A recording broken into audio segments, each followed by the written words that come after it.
തിരി ചെറുക്കൻ സൈക്കിൾ ഓടിക്കാൻ അറിയത്തില്ല. തിരി ആ വാ ഇതെന്റെ സൈക്കിളാ. ഇതാവൂ ആ അവൻ പോച്ച കയറ്റി. ആ ചെറുക്കൻ മറിഞ്ഞു വീണു. കണ്ടോ? പുറകുന്ന് മുമ്പൊന്നും നോക്കിയാ താണ്ട കിടക്കുന്നു സാധനം. മര്യാദക്ക് നീ ഇത്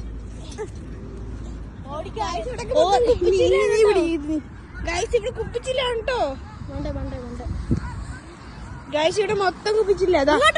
ഇവനിന്റെ അടുത്ത് സർക്കസ് കാണിക്കാൻ പോണ്. വേണ്ടേ അവൻ കൊണ്ടുപോയി പോച്ച മറിച്ചിട്ട് അവന്റെ സംസാരം കേട്ടോ. വേറെ അങ്ങോട്ട് പോവാൻ ഇങ്ങോട്ട് വാ. ഞാൻ പോച്ച ഗൈസ് അവന് പ്ലീസ്. കണ്ടോ ഇതിന്റെ സ്ക്രീൻ കണ്ടോ ഇതെല്ലാം ഇത് കണ്ടോ.